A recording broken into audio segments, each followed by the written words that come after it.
Ja sam Belmin Filan, student 5. godine Mašinskog fakulteta u Sarajevu. Dolazim iz Gornjeg Vakufa Uskoplja gdje sam završio svoju osnovnu i srednju školu. Ja sam učenik koji je pohađao školu, odnosno 2 škole pod jednim krovom. Ja sam Alen Konjice, rođen sam 22. maja 1999. godine u Sarajevu. Osnovnu školu sam završio u Fojnici, osnovna škola Muhsin Rizvić, odnosno 2 škole pod jednim krovom.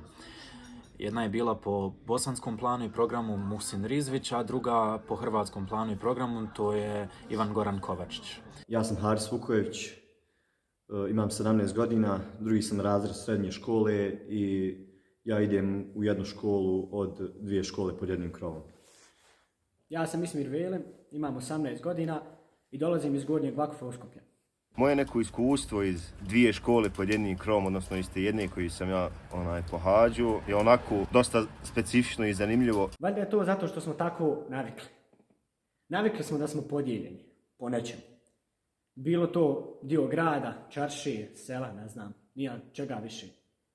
Ali najveći problem je kada vam neke ustanove to nameću. Ono što je interesantno za moju školu jeste bilo to da nam je škola počinjala 5 minuta različito, tako da djeca iz hrvatske škole i bošnjačke škole ne bi se susretala. Kao mali nisam shvatao šta to znači, stalno se nekako spominjalo na TV-u te 2 škole pod jednim krovom. U mojoj glavi to je nekako izgledalo, ne znam, kao 2 smjera u jednoj školi. Međutim, ispostavilo se da nije. Dosta sam kasno shvatio da ću ja biti, hajmo reći, ta žrtva sistema 2 škole pod jednim krovom. Grad koji je podijeljen na osnovu rata. U Gornjem Vakufu postoji ta crta razgraničenja između Gornjeg Vakufa i Uskoplja. To je isto bitno da se naglasi. Znači, gornji dio grada su Bošnjaci, donji dio grada su Hrvati. Ja sam dijete iz miješanog braka, majka mi je katolkinja, a otac musliman. I uvijek sam se osjećao da ne pripadam ni u školi sa bosanskim planom i programom, ni hrvatskim planom i programom. Srednja škola, odnosno 2 škole pod jednim krovom, nalazi se u hrvatskom dijelu, odnosno u Uskoplju. I to je moj prvi dodir, pa mogu slobodno da kažem, s jednom velikom diskriminacijom današnjeg doba, jer za jednog normalnog studenta to je nezamislivo. Dakle, mi smo podijeljeni etnički, ne znam, religijski, nacionalno, po imenu. Ko zna ko je pravio te podjele i na osnovu čega? Većinom, kad bismo bili dežurni, većinom je jedan učenik bio iz škole sa hrvatskim planom i programom, a drugi po bosanskim planom i programom, i to je jedini bio način da se mi surađujemo uopće. Kada upitamo moje iskustvo, pa onako, bilo je tu i dobrog i dobrih uspomena, većinom dobrih uspomena, ali sama ta diskriminacija mislim da je najveći problem jednog učenika koji odrasta u takvoj sredini. Mi smo bili na drugom spratu, a Hrvati, odnosno učenici, profesori i škola, Hrvatska je bila na prvom spratu.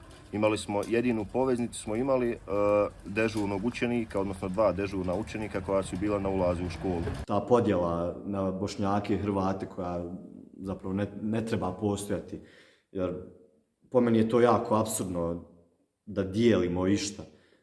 Bilo bi jako apsurdno da, na primjer, podijelimo dom zdravlja, da jedan sprat budu pod navodnicima Bošnjaci, a jedan pod navodnicima Hrvati. Ako to škola sama promoviše, odnosno postoji opcije 2, da pohađate 2 smjera škole, kod Bošnjaka ili kod Hrvata, što bi mi rekli.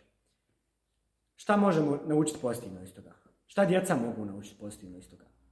Jer kako vi da objasnite nekom djetetu koji je malo, koji ne razumije svijet kako funkcioniše, kako da vi njemu objasnite zašto ne smijete hodati hodnikom druge škole? Zašto ne smijete izlaziti na izlaz druge škole?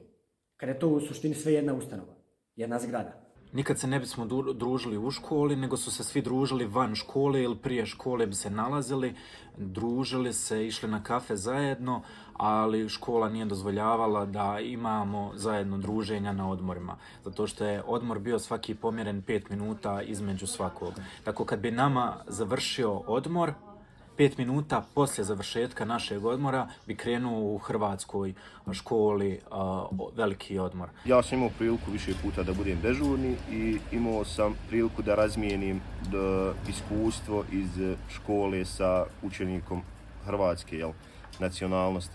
Uvidio sam da je bilo dosta i diskriminirajućih stvari od strane profesora.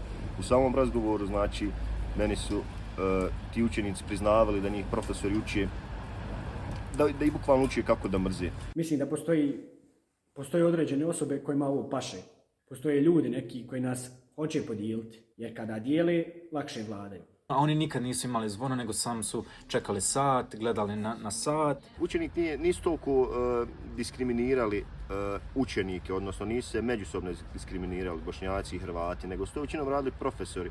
Što ja evo sad ja sa svojih 23-24 godine ne mogu da shvatim, nije mi nikako pojmljivo da učenika učiš da mrzi sa nekih 13, 14, 15 godina kada se dijete razvija.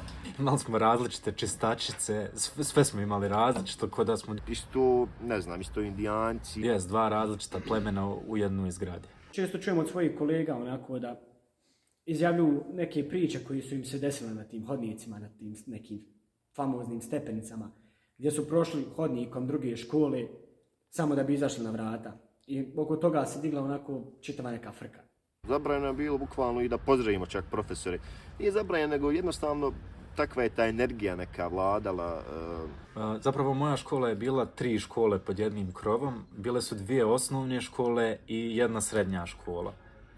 Ali još gora stvar je bila što su imali različiti smjerovi u tim školama, pa gimnazija, medicinska škola, ekonomska škola, puno škola pod jednim krovom. Meni to nije normalno i svakog dana pokušavam da se borim protiv toga, da bih uveo neku promjenu, da bi se riješili tog sistema podjela koji po meni donosi velike probleme nama samima, a donosi neznatnu dobit nekim drugim ljudima. Jedina poveznica u Gornjem Vaku Uskoplju društva odnosno druženja između Bošnjaka i Hrvata jeste bio omladinski centar koji stvarno ja mogu da pohvalim.